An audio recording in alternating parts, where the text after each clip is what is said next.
everyone. Welcome. It's wonderful that you made it for the information session, and I hope we're going to have a great conversation today. Marie-France and I have done a few of these now, and we're very excited about this new program and the possibilities ahead.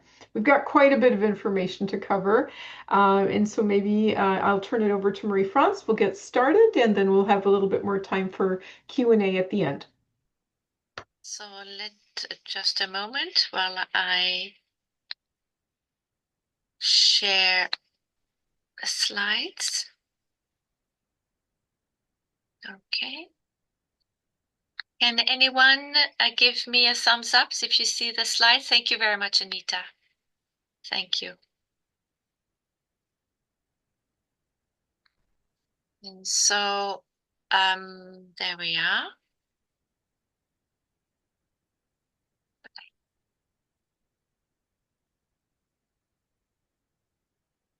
So we've done that, the housekeeping things. There will be two parts in this info session. First of all, Anita and I will share some information about the core elements in this arts-based educational inquiry program, which is a Master's of Education program. And then Kelvin will answer a lot of your practical questions in terms of budget, in terms of finances and its registration and the likes. I would first like to respectfully acknowledge that I am presently, and I know that Dr. Sinner also, we are at the University of Columbia, and the campus is located on the ancestral, traditional, and unsurrendered territory of the Halkah speaking Musqueam people. This land has always been a place of learning for the Musqueam people, who for millennia have passed on their culture, their history, their traditions from one generation to another on this site. We are committed to not only simply acknowledge the Musqueam territory, but we need also to realize and acknowledge as an active dedication to just more than accountable relations. And without further ado, some of the objectives of the program here, to build a network of relations with students from British Columbia and across Canada and from around the world, and to prioritize equality of thinking with and through the arts in spaces of pedagogy, of inquiry and scholarship. And I would like Dr. Sinner to continue on some of those very important ideas that thank you, Marie-France. It's a beautiful introduction. You're always so precise, and I appreciate that very much. Well, this cohort, I might be a little bit more random, so bear with me. This is going to be the first such program in Canada. And it's quite exciting because the Faculty of Education here at UBC is internationally renowned for art as research. And just as a bit of background information, we have the privilege and the inheritance of 25 years of this legacy with some very, very important arts-based scholars. For example, Rita Irwin, who is certainly well known in the world for artography, Carl Lego with Poetic Inquiry. We have George Beliveau with Research Creation Theater, Peter Gazousis with autoethnography and arts-based practices in music, and many, many more. And so this is part of the legacy and part of the inheritance that frames this program as the next iteration of what is art as research becoming.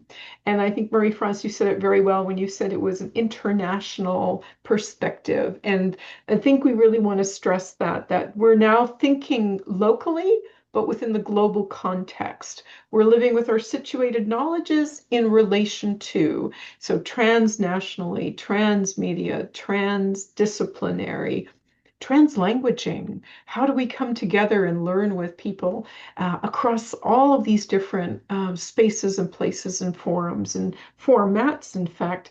And that's where the arts really offer us an opportunity. If we think theoretically, methodologically, in terms of our practice, it is about emergence, about emerging practices, about emerging ways of being and thinking in the world. And that brings us to equity, diversity, inclusivity, and decolonizing higher education differently. And that's where it gets really, really exciting. And we have a number of courses already that we offer that would be part of this online Masters of Education program. Sorry, am I jumping ahead? No, Am I jumping no, around too much? beautiful, Sorry beautiful. about that.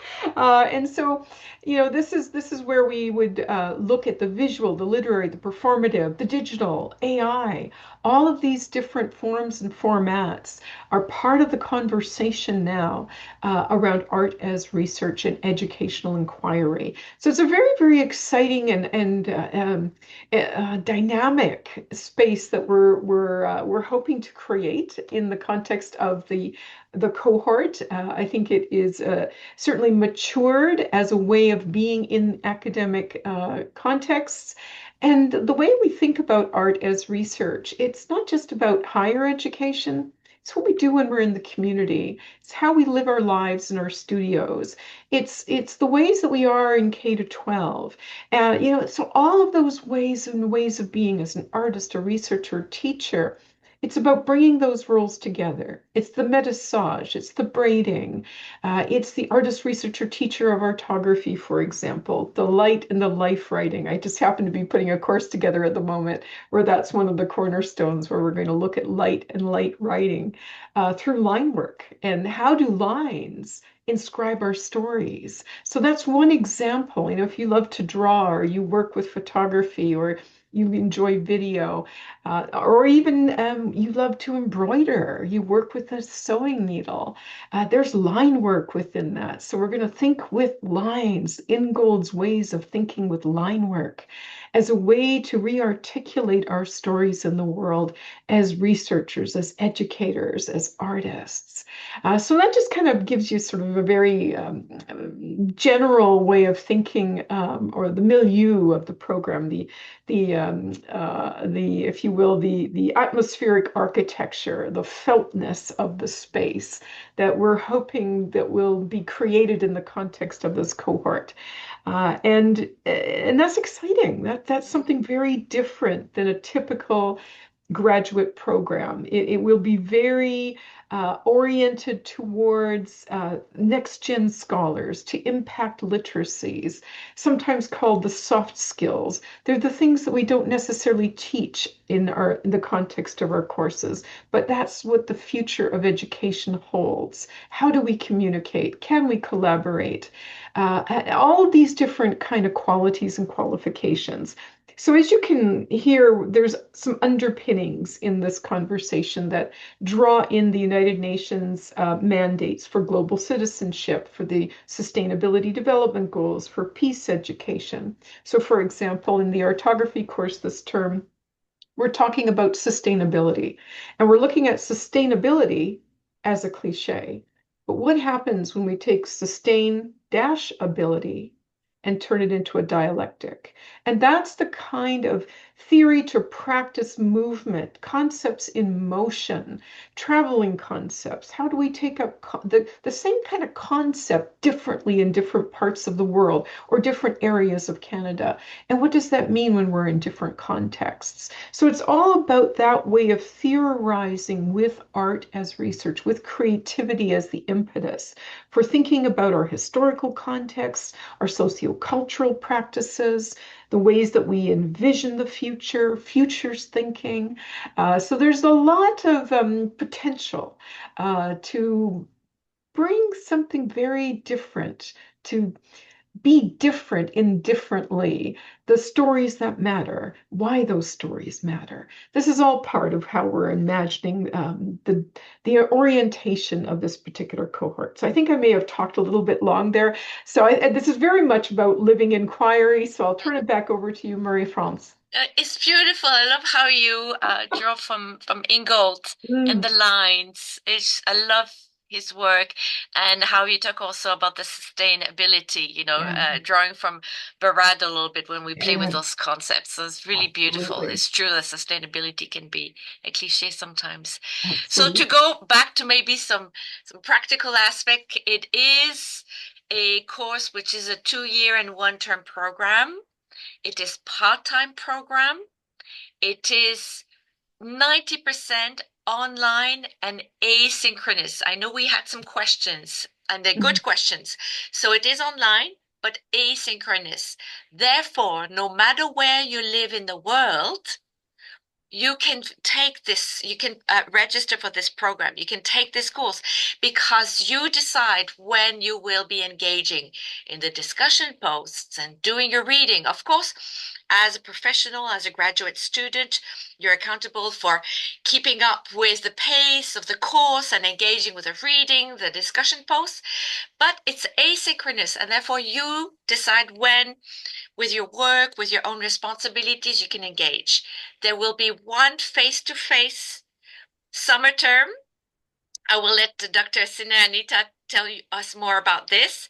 So there is one. 90% is online, asynchronous. No matter where you are in the world, it's fine. And when we have, let's say if you have questions or an individual meeting, we will make sure that we can find a time when you are available. So we manage timelines, zone, all the time zones. And there's one course which will be in the summertime. Dr. Sinner, you want to tell us more about that?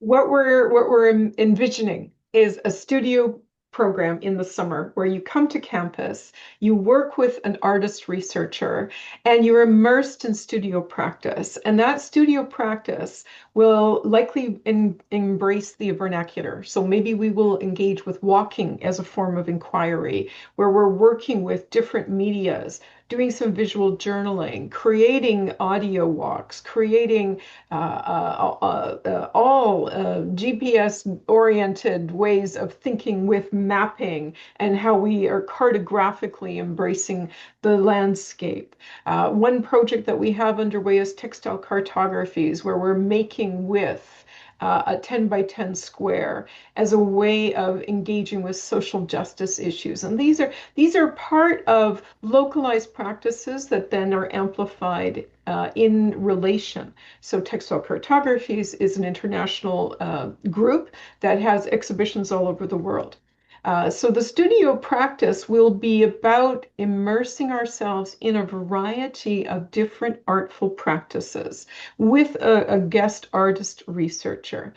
Marie-France, do you want to add a few more words about maybe the campus or? Yeah, I think it will be on campus, on UBC campus, and we have wonderful. I have some slides coming up Oh, on the perfect. wonderful museums that we have here. It will be, and correct me, Anita, we don't have a set date yet, Not a set but date. it Correct. Yeah, would be in yeah, the summertime, yeah, about roughly 10 days. yeah, yeah. And it's the best time to visit UBC, by the way. So we do have a there are some Yeah. possibilities to have a residence, but as far as I know, and Kelvin can correct me on this, we do not have a specific budget for you. So it's a responsibility of the students to come to UBC. And I know that our colleague Kelvin Mock can provide more detailed information regarding the financials. Mhm.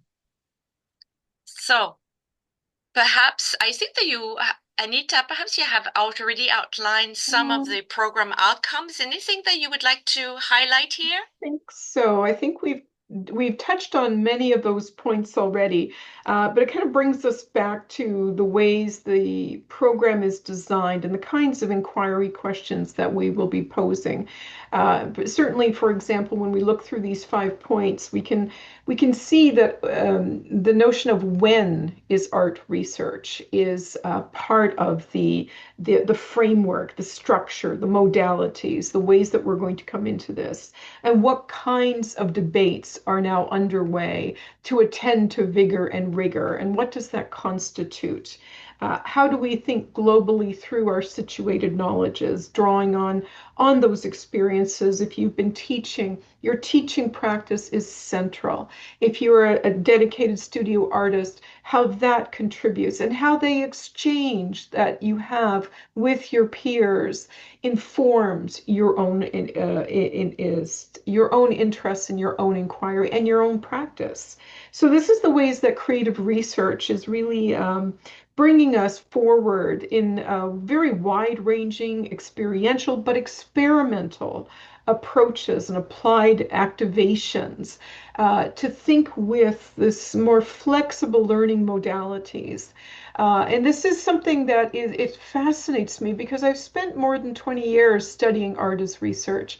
And I'm discovering pockets all over, especially on this campus, health sciences, nursing, geography. Everyone's doing art as research now. And I think that this is kind of a watershed moment where we're starting to see this movement that has been on the margins for the last number of years, really becoming a central focus across disciplines. So there's some very interesting conversations happening on the campus in relation to that. And I hope that we'll be able to bring some of that thinking into, and I see it's listed here on point number 3. So it is, yes, it's about making art and making with our creative energies, but it's more than that.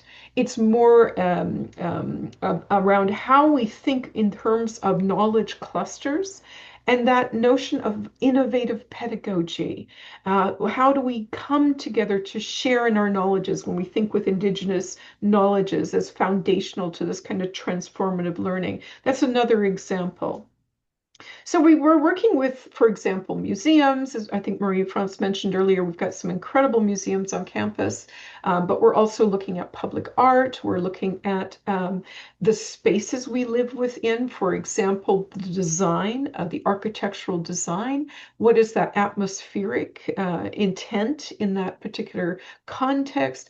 So we can have some really rich and dynamic and textured and nuanced conversations that maybe open up different ways of seeing the world, that shift our horizon line in a new way. And that I think is really the part of that long-standing legacy of artist research that I mentioned at the beginning. And so this is now the maturation of all of that work over the last 20 years. That's beautiful. And I do, for me, it's all because I also teach the museum education online. And if you wonder, well, you're not here at UBC, please make sure that all the courses are developed with the understanding that thinking with and through the arts, think with public art, thinking about your Mm, practice is really anchored in place wherever yes. you are.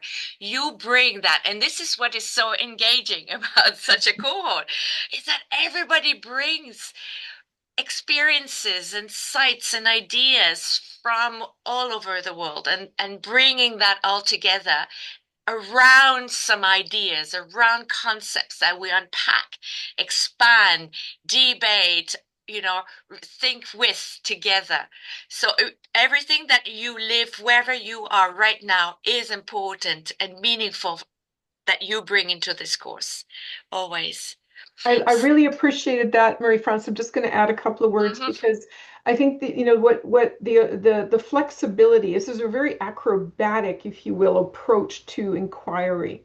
And what I love about it is it has the latitude. So we can mm-hmm, go from life writing, your stories, your experiences, self-study, auto theory, to the other end of the spectrum, if you will, or on that continuum where you're doing work with groups, where you're in sites, you're doing field work. All of that is within the purview of a program like this because it brings all of these different approaches together. And it's an invitation an invitation to write, an invitation to express, an invitation to experiment. So back yeah, over to you. think differently, Yes. explore. Yeah. So there you go, perhaps saying a few words about your own work Oh, and that's practice. my turn now. Okay. Mm-hmm. So it just lists a couple of the different areas that I've been working in over the years: arts-based educational inquiry, visual art practice, artistic practice, poetic inquiry. I do a lot of work with stories as pedagogic pivots. So how do our stories actually teach us wisdom, teach us empathy, teach us ways of being in the world, teach us about difference. In fact, as I said that, I was thinking of my class last night where we started to, we have a wild profusions talk, and that's where you share your writing in progress. And they're beautiful, beautiful stories because they come from the heart. They come with the authenticity of I. And then that brings us into conversation around the socio-political, the cultural, and all of the different aspects of the worlding practices that we are all immersed within. And sometimes, especially these days, I would say it's hard to navigate. So that's one example. But of course, that does extend out to thinking with the ways that we map ourselves in the world. So our geographies of self in relation, always in relation, all of our relations. And how do we think within that context? We start to think very differently about the world around us. And it changes the way we think as artists. It changes how we approach our teaching, how we live in our classrooms, or how we live in our research, and what constitutes research. And so this is a very exciting opportunity for us to very aesthetically think about the way we are. I'm trying to find the right word, and I don't want to repeat myself. I'm trying to find the right word. It's that sense of the aesthetics of how we curate ourselves in the world. Maybe that could describe it. Thank you. That's beautiful. And as for me, in just in a nutshell, my background is in art history and museum education. So I've had over 27 years of experience as an art museum educator, both at the Musée d'Art Contemporain de Montréal and at the Vancouver Art Gallery.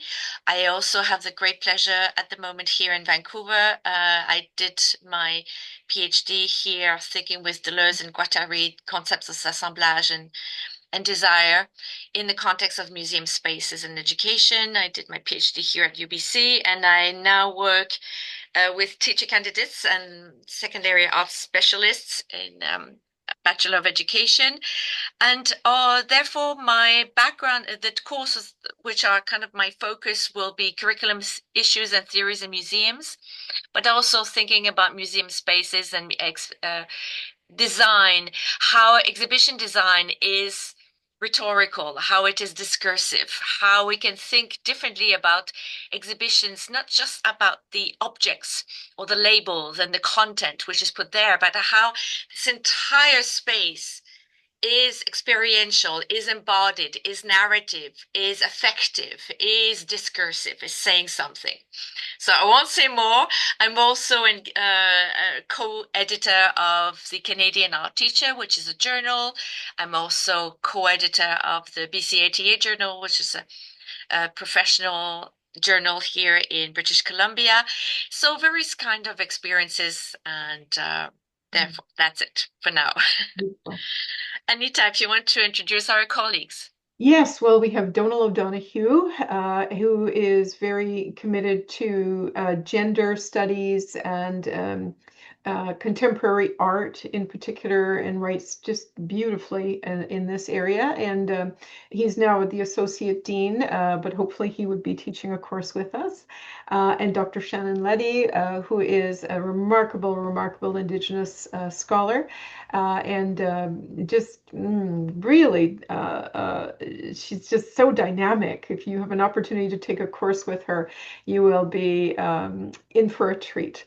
And so she really works very around troubling this, the way that Indigenous art and culture is represented, and thinking about decolonizing education and the responsibilities that we hold in that context. So she's a very, very dynamic scholar, and I think you very much would enjoy learning with her. And our newest member is Dr. Garnett, Dustin Garnett, who is his expertise is in historical thinking and historical methods, working with material culture. He's also worked with museums and community, comes to us from UC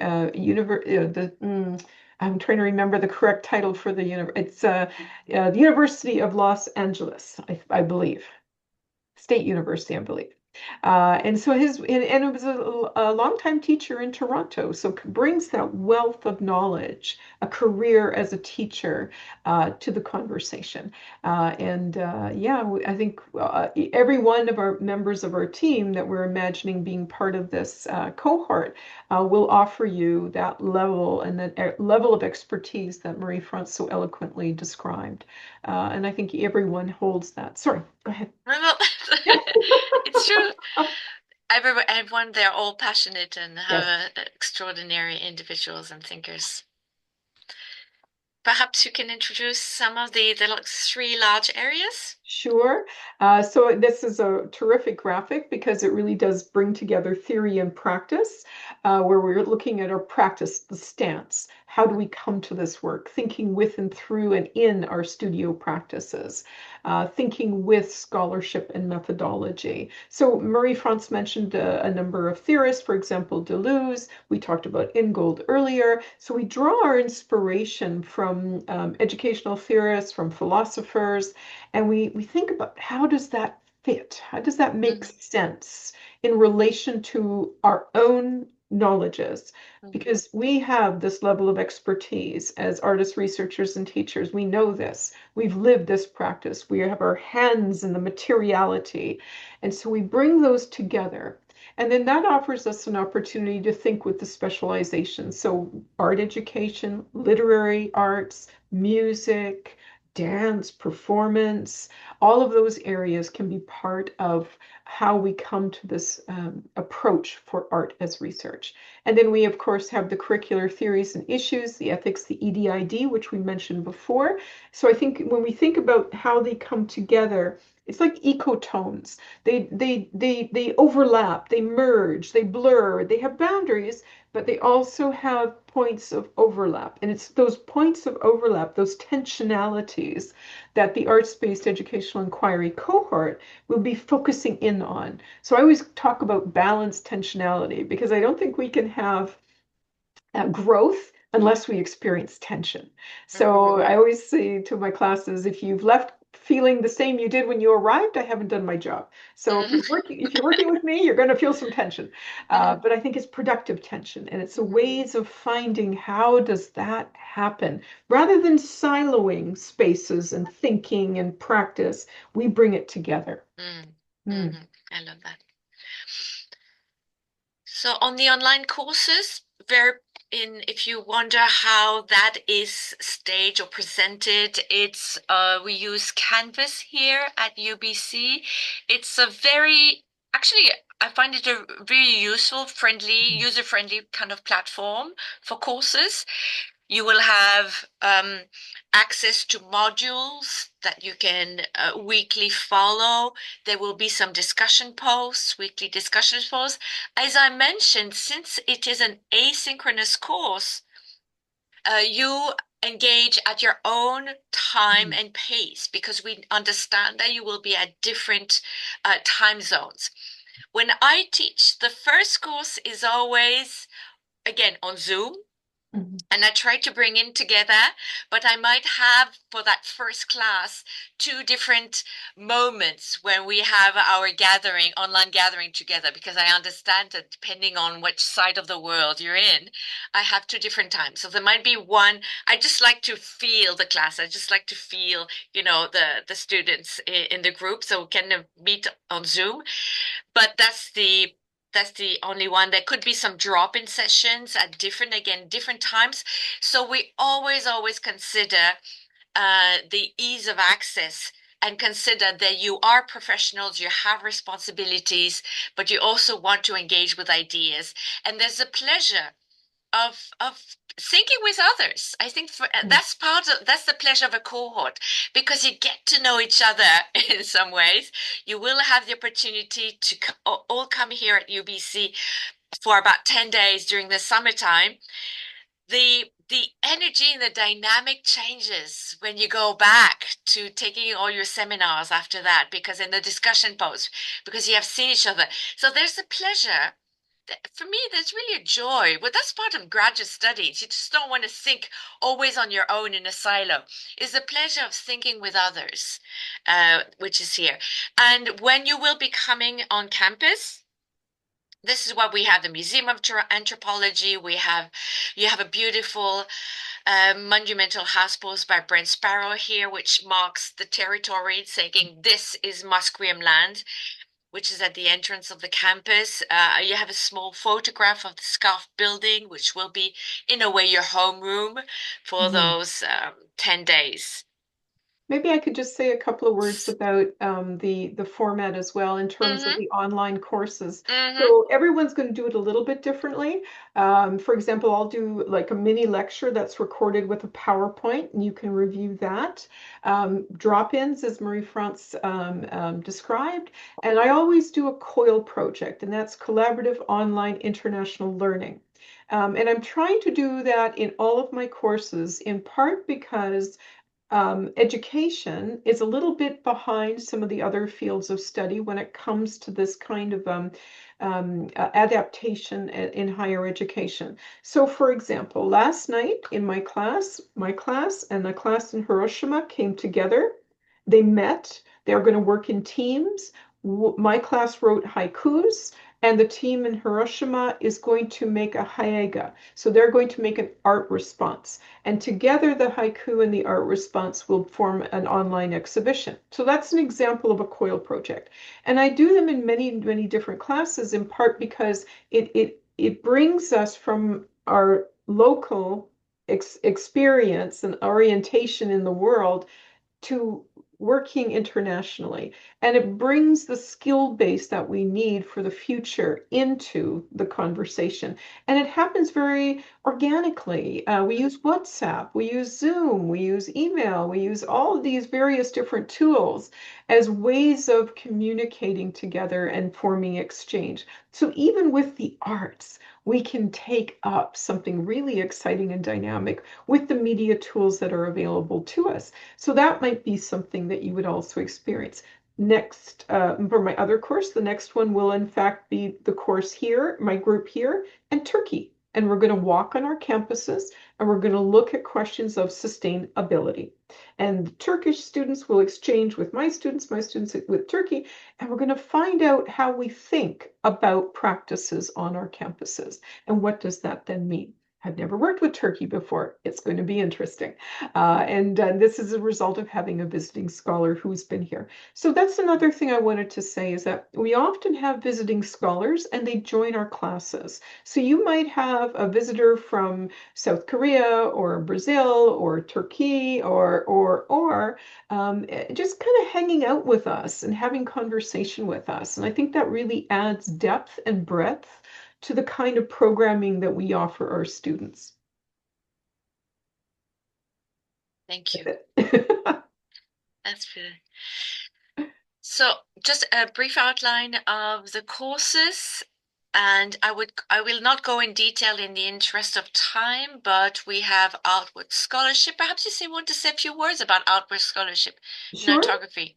Absolutely. It's a survey course. So we look at practices that over as I mentioned earlier, we go from arts-based educational research to visual art practice, artography, artistic research, and research creation. They're different dispositions. They come to the work differently. And so again, it gives you an idea of, what's happening out there, who's saying what, why, and where do you feel like you fit? Where are you drawn as an artist, a researcher, a teacher?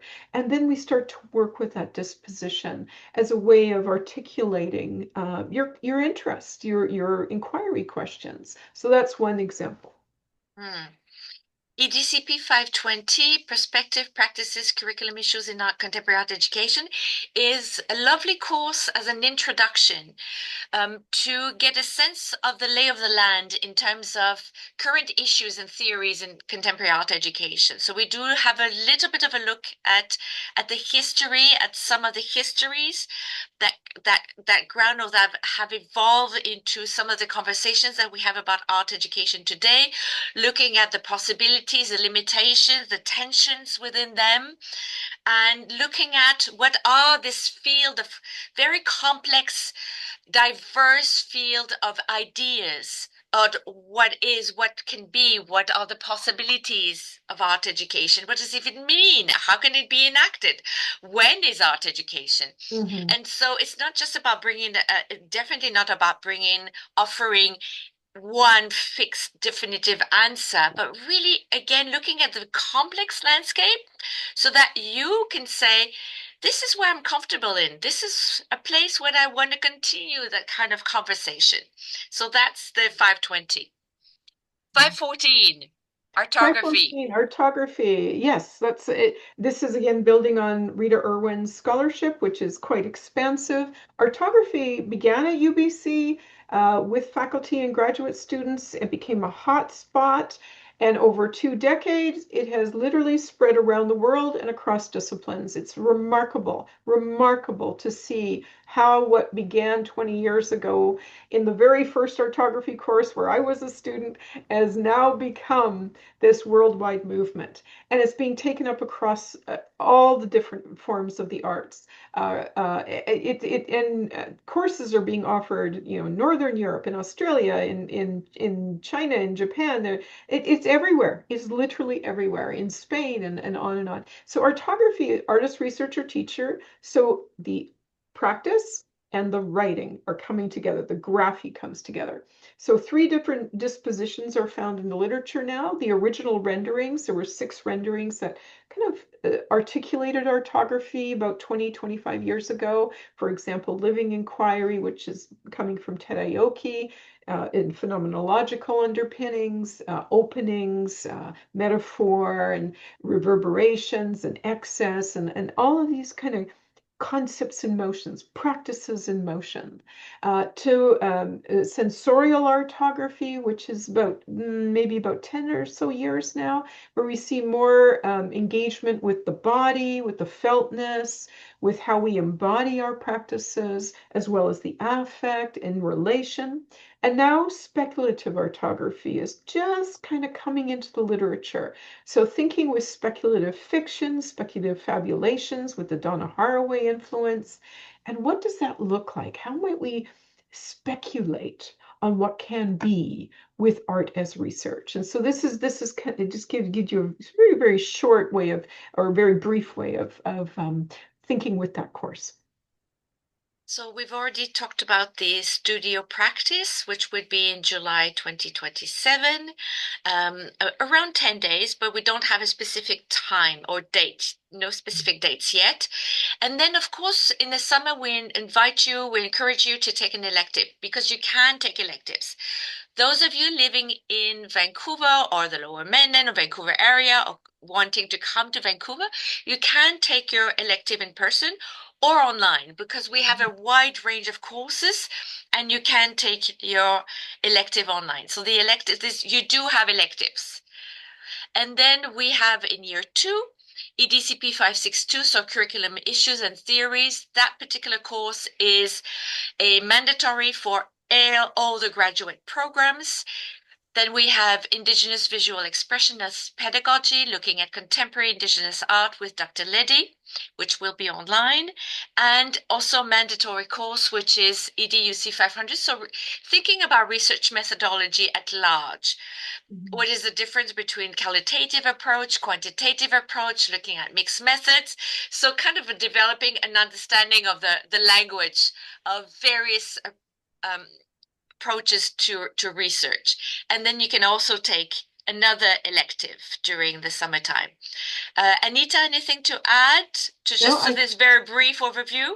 that was perfect. I think you summed it up well. All I will say about research methodology is you don't have to do quantitative or qualitative. Just know it. Just know about it. Yes, but know about it exactly. Yeah. It is important to be able to participate in the conversations, even if we are more arts-based in our program. And there will be, maybe Anita, you want to say a few words about the final May to December. Well, that would be where we're looking at your final paper or how you're going to complete the program. And I don't know, final paper somehow feels a little bit not quite what I imagine would I be do love possible. graduating paper or capstone. Graduating paper, yes, of course. And but I imagine that graduating paper could, in fact, be a visual Yes, yes, exhibition. It could be yeah, a paper and a series of of course. paintings. So I have a student who plans to do visual journals as their final piece that they're going to do. So this is where we have an opportunity to be very creative with everything you've done in the program. Bring your studio work to bear, bring your areas of interest, bring in your teaching. And so every one of these projects will be unique to you. And every one of them will be different. And that's wonderful. It's really tailored to be productive in relation to your current context. And that's not a standard paper. It's not a standard written paper. There's a written component, but I would encourage you to think very creatively about what that could look like. And it could be, for example, I mentioned performance work, a dance, for example. It could be perhaps even an oral tradition, if that is appropriate in terms of your social cultural protocols. So storytelling could be a form of a final paper. It could be multimedia based. It could be online. It could be in person. And so we're customizing it, of course, in consultation with the advisors, with Marie-France and myself and others, to really be thinking about doing something innovative with this graduating paper. And we've seen some beautiful projects here at UBC over the decades, and we can certainly give you some examples of that if you're not quite sure, what that could look like. But yeah, there's some wonderful opportunities here to do something really different. Yeah. Absolutely. So we are coming to a close with our information. Here you have our contact emails. And as Kelvin was mentioning, this particular recording will be added to the website. But without further ado, I want to thank everyone. And I think that we will just going to stop sharing and invite Kelvin to do his own presentation with a lot of practical information, and we will have some time for questions after. Thank you very much. Hello, can everyone hear me? Nice. Okay, let me just share my screen. Mm. Can anyone see the screen? Okay. So, while I go through this, Marie-France and Anita can go through some of the relevant questions in the chat, and then we can circle back to those at the very end. But yes, now let's go through some of the admissions and application information. So with the application requirements, all students must meet the admission and application requirements of both the Faculty of Graduate Studies and this program. And that includes, firstly, a 4-year bachelor's degree in education with at least a 76% average on all senior level credits. So, in special circumstances, teacher education can be waived for those applicants who have a university degree with sufficient standing and experience related to their proposed field of study. So, basically, what this means is even if you do not have a B.Ed or a large chunk of formal academic experience in education, if the relevant field of study for your major is still closely related to art-based education and art-based research, then that would work as well.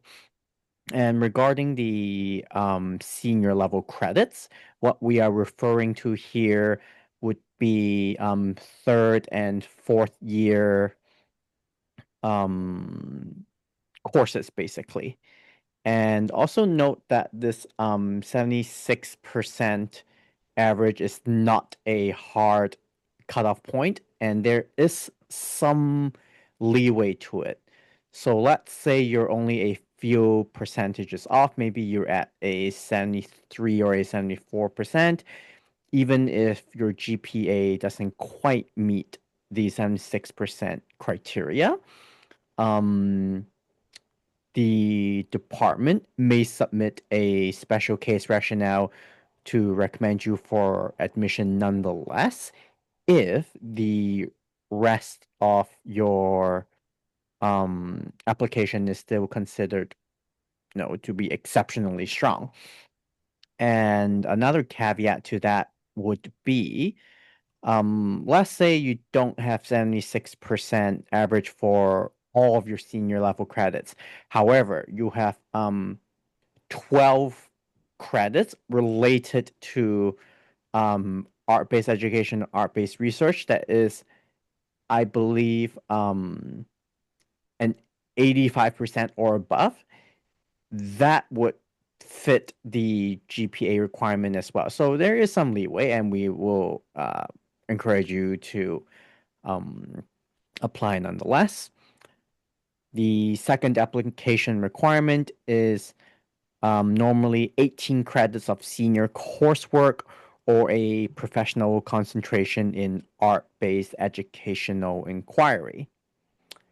The third requirement would be normally 2 years of teaching experience or other relevant professional experience within schools, communities, businesses, governments, NGOs, or other education-oriented environments.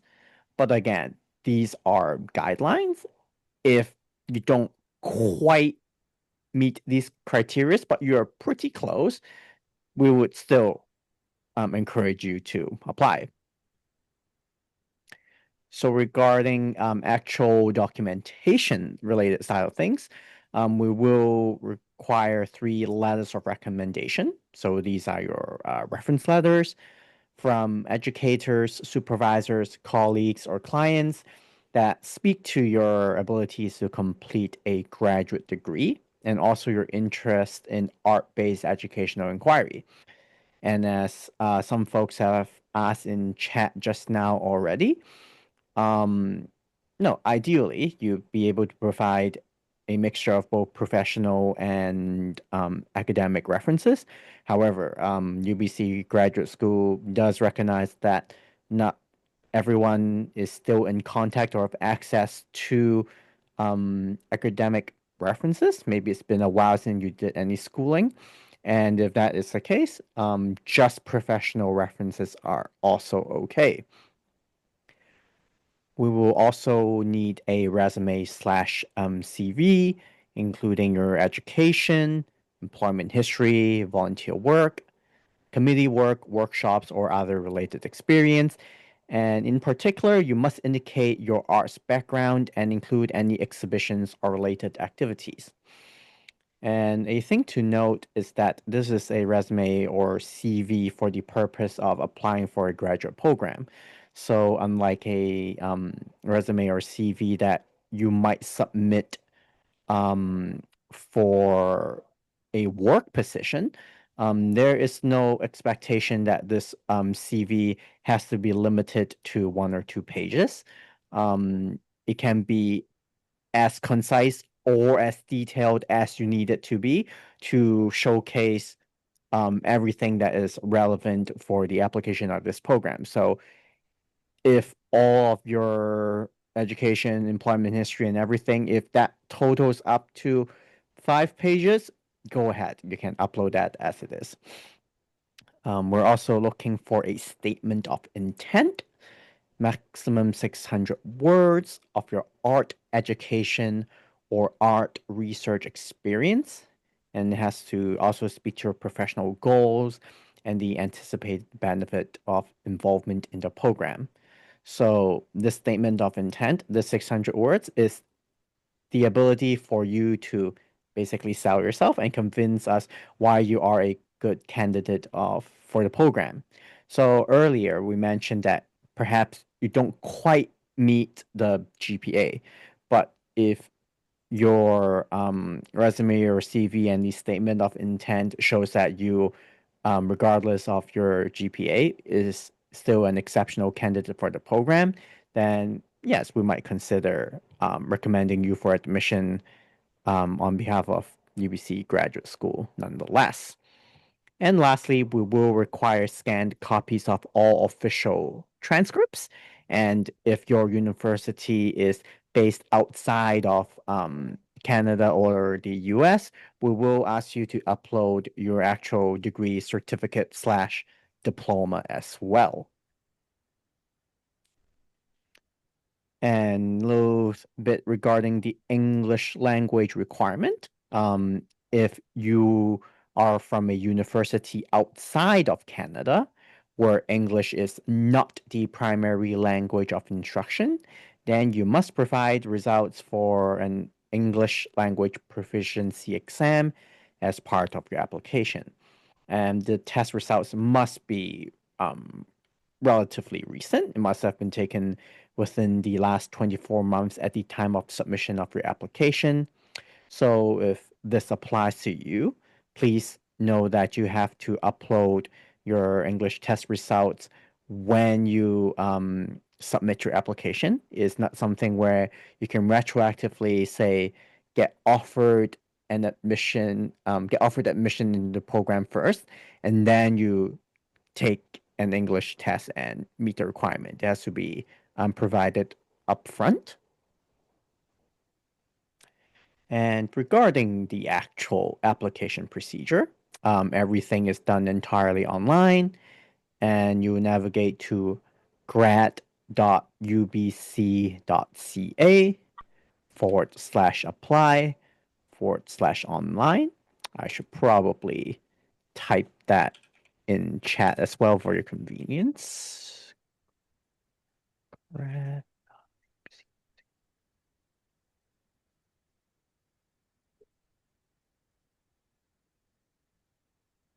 And once you're ready to apply, you click apply online, and then you'll be prompted to either log in with your CWL or create a CWL if you have never attended UBC. And a CWL stands for campus-wide login, and is basically your login slash account for anything UBC online related. You'll use the same login to view your application. You'll use the same login to access your online courses once you actually start the program, and it is also the same login that you use to utilize all of UBC Library's online resources. So yes, even though your program is online slash hybrid, you still have access to the full catalog of UBC Library's resources. And yeah, once you've logged in on the degree program selection, you type in professional cohort into the program keyword field. This is very important because if you don't type professional cohort, it might also filter in-person graduate programs as well. And unfortunately, the application software does not allow applications to be transferred between programs.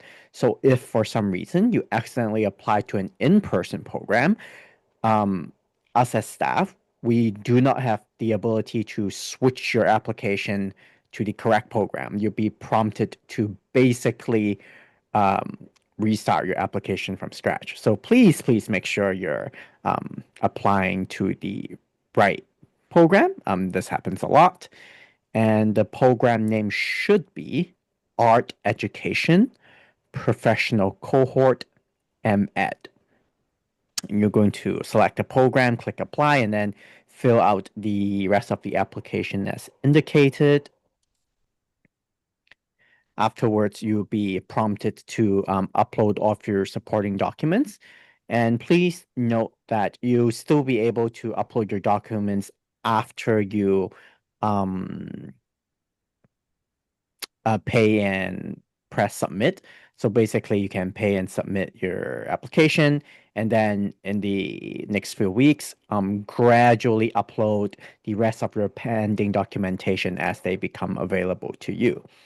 We recommend that you pay and actually press submit as soon as possible, because until you formally pay and submit for your application, your references won't receive the email to prompt them to provide your reference, basically. And as a little side note, um, once you are formally admitted into the program, you then be asked to provide official sealed transcripts to UBC grad school, unless you are solely a UBC alumni. If you have only ever attended UBC, all of your records will be in our files. And Kelvin, there's just one quick question. Yep. Even if someone graduated from university 20 years ago, they still have to provide the transcript, correct? That is correct. The only situation where a official transcript isn't needed is if the institute doesn't exist anymore. And if that is the case, UBC Graduate School will have final say on whether they will accept this reasoning. So even if the individuals in the program decide that this is okay, if for some reason UBC Graduate School does not think that this is a good enough reason, they might still say no. But obviously, if the institution no longer exists, that's a different matter. Yeah.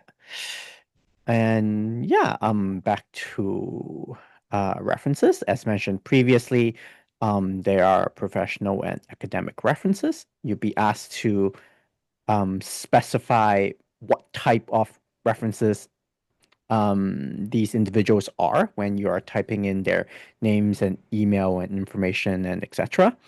And you are strongly encouraged to submit electronic letters of reference due to several reasons. It is easier to keep track, and because physical mail takes a long time to arrive, and they are often sent they're often either lost in transit or they are sent to the wrong UBC office. We have hundreds of offices, unfortunately. And if that's the case, it may be lost. So yeah, you simply fill in the email addresses of your three references when completing your online application.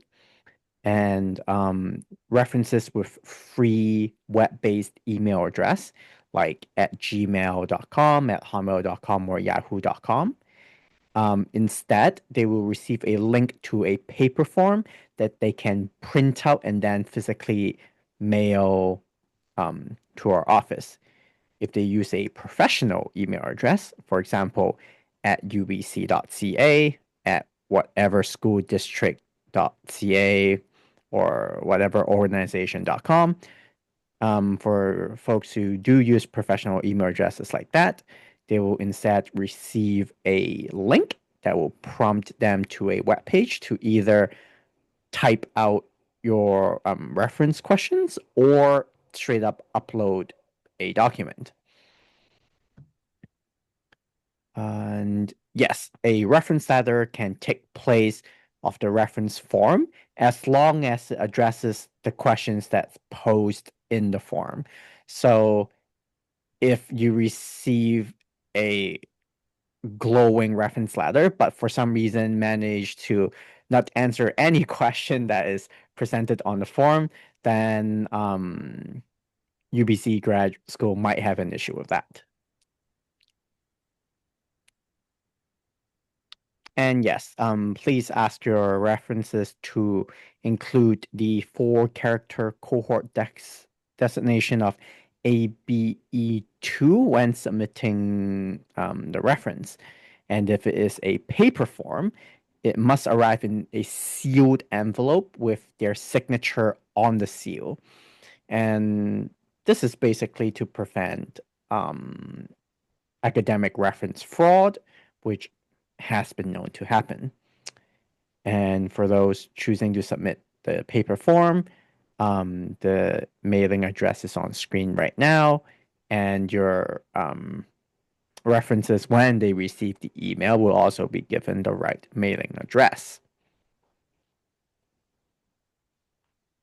So regarding the application deadline, the application is currently open and we are accepting applications. You can apply as early as right after this info session if you are so motivated. The application deadline is for March 15th, 2026, and the document upload deadline is for March 29th, 2026. Basically, you have until March 15th to pay and press submit, and until March 29th to upload everything else, including your transcripts, your resume, your statement of intent, and your references. We will now move on to finances/tuition, and the tuition for domestic and international students is listed on this slide right here on screen. There is a difference between domestic and international students. If you are not a permanent resident or a Canadian citizen, if you belong in any other category, you will be under the international student fee. The fees are shown per installment and also the total tuition for the entire program right here. And the graduate tuition is assessed as an annual program fee, which is divided into 3 equal installments due at the beginning of each term. So since the 3 terms for each year starts in September, January, and May, your tuition will also be due at September, January, and May. And is payable over a minimum of 7 installments. And the 7 installments because that is one for each of the 7 terms in this program. The tuition is charged as a whole program fee and not assessed on a per credit basis. In regular human speak, that basically means regardless of how many courses you end up taking in this program, your tuition will remain exactly the same. For example, if for some reason you have access graduation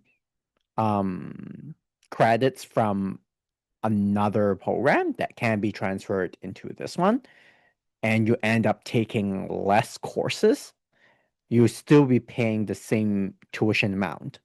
On the flip side, if you decide to take a lot of electives, either for your personal enjoyment or professional development, let's say you decide to take some accounting electives or maybe some language electives simply because you want to, you still be paying the same exact overall tuition amount at the very end.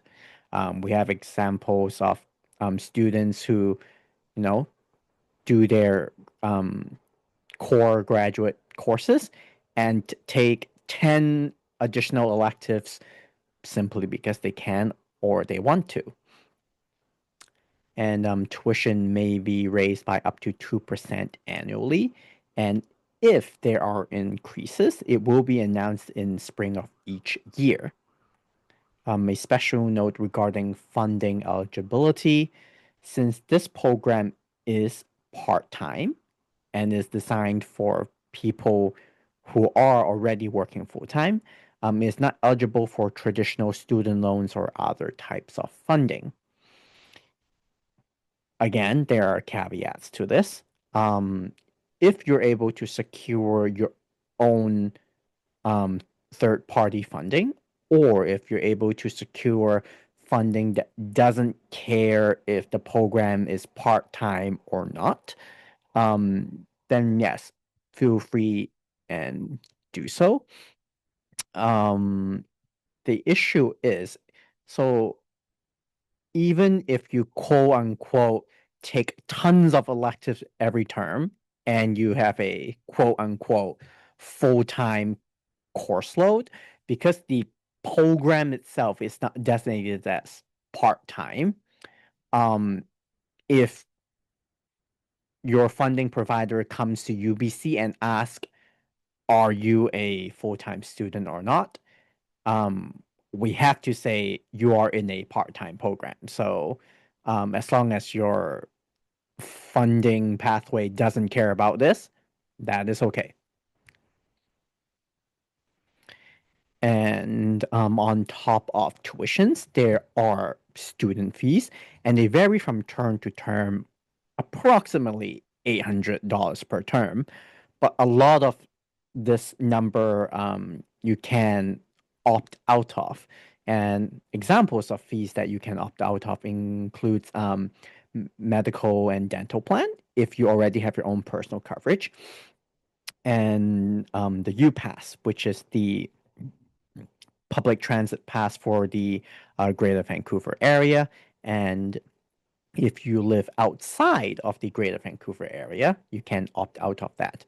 And there are also lesser fees that you can opt out of if you believe you will not be able to use them, or if you are never going to be on campus to use said facilities. Fees are subject to change annually, and only information on the UBC calendar is official. So regarding teacher education certificates, and this is directed to teachers in the Vancouver Lower Mainland that have taken UBC students in their classrooms as student teachers. If this applies to you, you can contact the teacher education office at teacher.ed@ubc.ca. I'll give you a second to write this down if you need to. And basically, you might be eligible to a tuition credit. I believe it is 1.5 credits of tuition that you can claim if this applies to you. So yeah, that is the end of the session regarding admission and application informations and details. And the floor is now open to Q&A, and we will go through anything that was typed in chat just now. But while I catch up on all of that, I will bounce it back to Marie-France and Anita. So Kelvin, please stay online. Quick question here. We have looking at, let's say the program, someone completes the program in 5 sessions, so shorter time. They will still have to pay the full 7 tuition. sessions. Yeah, basically. So if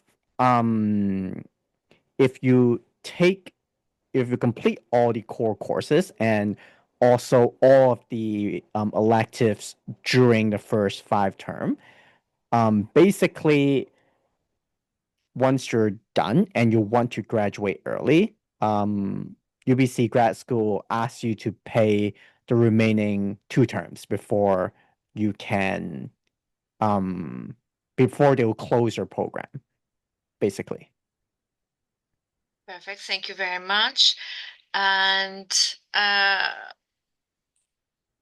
also about the electives, can electives from other universities be accepted?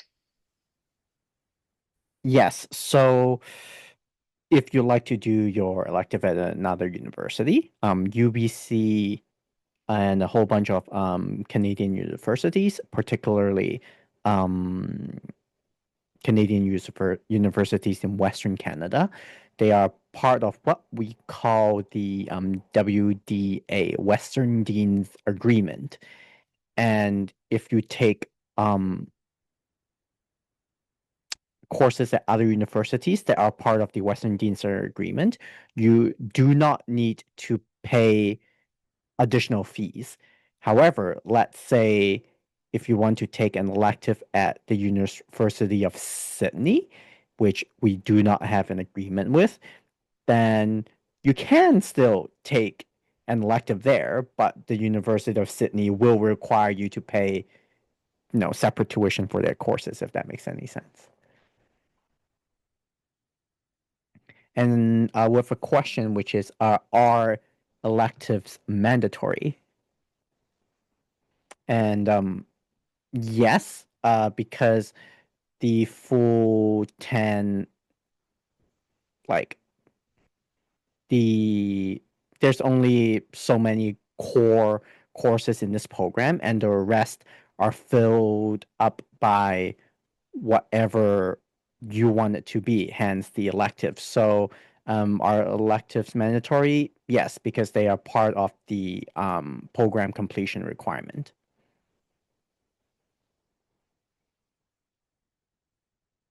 Let's see.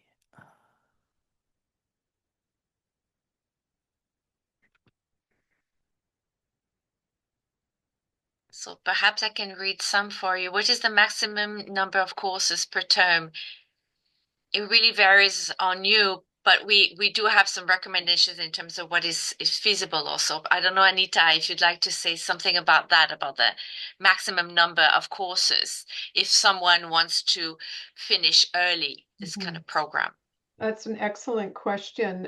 But our courses will be offered in a sequence with the idea of the pacing to be over the course of 2 years. So it might be a matter of looking for other courses for your electives, which we just discussed.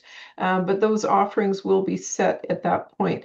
I would encourage everyone to think about this is a program you're going to be doing online, almost all of it. And the balance of work and life and study.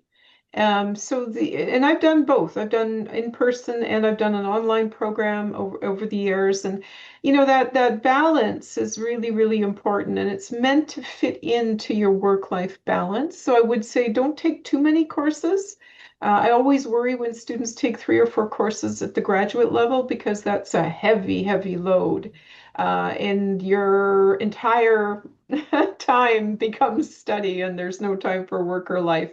So everybody's different, but I just, this is where we come and talk with us, and we would sit down and go through it with you, and maybe go into more detail about what's happening and why, and see what we could do.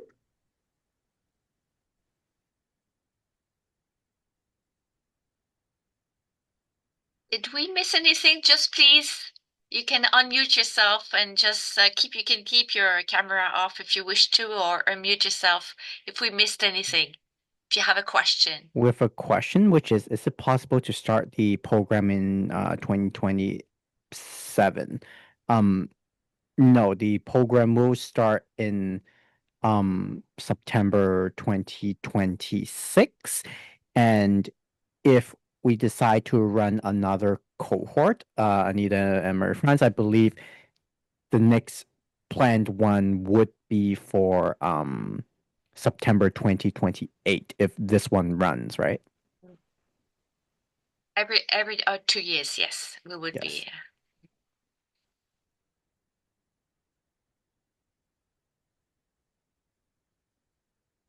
be. I'm sorry, I don't know if we've answered this question, but Lana has a question about, do we need to send transcripts from all universities or send transcripts from universities where we graduated with a degree? Kelvin? Do we need to? So let's see. Yes, you will be required to send transcripts from all universities that you have attended, if you have taken accredited courses. So if you went to university, you did a course and it gave you credits, then you will have to provide the transcripts for it.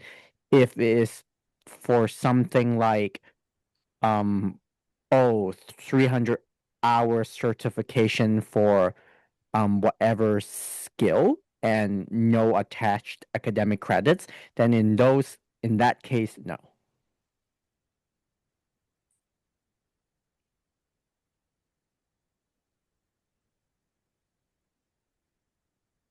Deanna, you have a question. Is it possible to have a one-on-one conversation about which graduate program would be the best fit?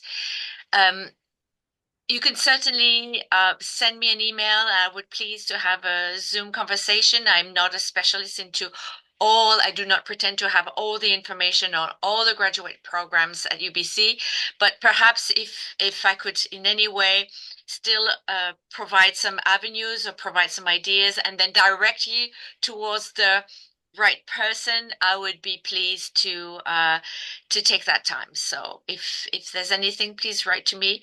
And I will be very humble in my information, but please, perhaps I can still give you some guidance and general guidance towards which person or scholar or professor or the coordinator would be best. And there's many questions, and I don't want to miss any of them, but I'm just referencing back to Haley's asked a question about how many electives are required. Is it A, B, or C, or is that per year? And that was a little bit unclear in the information. The way we've mapped out the courses, we have 2 electives. That doesn't mean you couldn't switch out a course if there was something really pertinent to your particular study or your particular inquiry that wasn't in the existing courses, but that would be an accommodation. That would be like a one-off. But we're looking at 2 electives, correct, Marie-France? Correct. Yes. 2 electives, and you do have some courses which are mandatory with UBC and EDCP, which is the 562 curriculum theory, and the research methodologies, the 500, which is the overview. Anita, the 590, the graduating paper / performance poetry, that is the 590, is that a mandatory course or could that be replaced by an elective? Sorry, I was talking. That's a very good question. That's a good question. I think it would be dependent on the circumstance. I think there's another one of these examples where if it's really makes sense in the relation to your program, we could certainly look at that. I think it would be a very unique set of circumstances that would replace a course, say, with a final paper. But I think it would be something we would have to explore in the moment. Right, Franz? You have Agreed. more Agreed. experience with the online than I do here, so. We agree. It could be, but it's something that is best not to think about right away. Because during the program, during the process of engaging with ideas, one evolves, one develops confidence, one develops questions. And so I would say it's not something that you want to decide right now. Because the graduating paper / performance is a wonderful opportunity to engage as a teacher, as a practitioner, as a professional into digging into a different set of questions and digging maybe a little bit deeper and exploring differently. So I would encourage everyone to jump into that journey in that process. And just to follow on that, I often find that we start here, but we end up somewhere we never anticipated. And Yeah. we often go through multiple revisions or Yes. re-envisioning of what that final project or final thesis or final something is going to look like. And then we seldom end up where we thought we were going to. We often have these wonderful opportunities to learn what we never anticipated. It's yet to be determined, as Marie-France said. I think that's very well said. I want to go back to Olivia's question about the next cohort. This is a new cohort. So 2026 would be the first intake for about 18 students. I can't say whether or not we would offer it again in 2028. I think we would want to assess If it was a successful cohort, is there interest? Is it, I think all of that would be part of our process. So I wouldn't want to commit to 2028. I mean, ideally, it would all, of course, happen, and we'll have this going for the next 20 years. But I can't promise 2028. Please jump in as you have questions. I'm really concerned that maybe I've missed some or maybe didn't answer them properly. I'll jump in. Sure. Thank you. I just wanted to clarify again. We don't have to complete a thesis, right? Correct. Correct. You do not have to complete a thesis. A traditional thesis, no. Your final project, and I'm going to use the word project instead of paper, because paper makes us immediately think it's been typed out on our computer. That final project can be a very I don't see any boundaries with final projects. They can take many forms. You might, as we said earlier, you might do an installation work, you might do an exhibition, you might dance it. I mean, these are all possibilities. But when I say that, it means really taking on a substantive body of work. It's not just something you do quickly on the side, like really investing yourself so that it's the equivalent to a thesis. That's I think, an important caveat to have as part of when I say it doesn't have to be a traditional thesis. I mean, if you really want to do a thesis, a traditional written thesis, we can do that, but you don't have to. And so that leads me, it sounds like if we wanted to do a bit of a thesis and also have a project for completion, it sounds like there's options. Absolutely. And that I would say is the most common arts-based final project thesis in the master's programs overall. So yeah, absolutely. And how you weigh that, it's not necessarily going to be 50. It could be, a little bit more of this, a little bit more of that, and everyone is going to be different. So it's very much about your journey and your goals that you have in the course of undertaking graduate studies. And I think we have to honor that. And you might do one master's, well, maybe you'll do two or three, I don't know. But I think what really matters is that this is a program that is meaningful in your life writ large. It's not just about getting a piece of paper that attends to your work or so on. There's something more about this. And I think that's the part that I'd really like to emphasize. Could it lead to a PhD? Yes, of course it can. I have a master's of education. And I have a PhD. Who knew?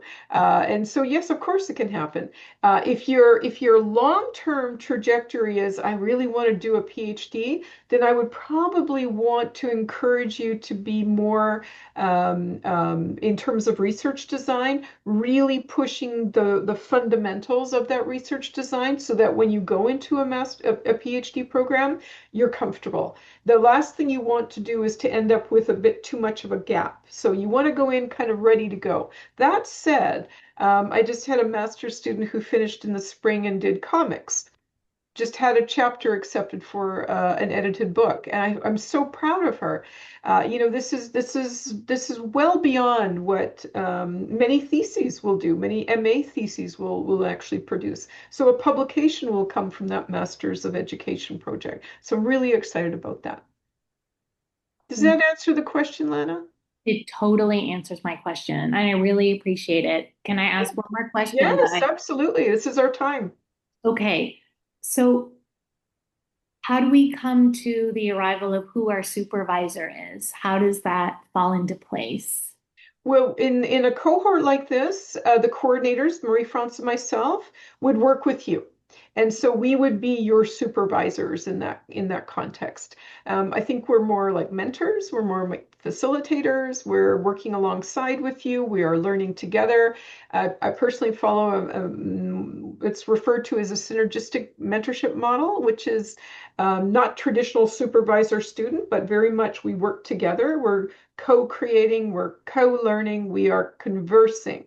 And it's about the exchange. So we're learning together. You teach me, and hopefully I will have something to offer you. Okay, fantastic. Thank you so much. Thank you.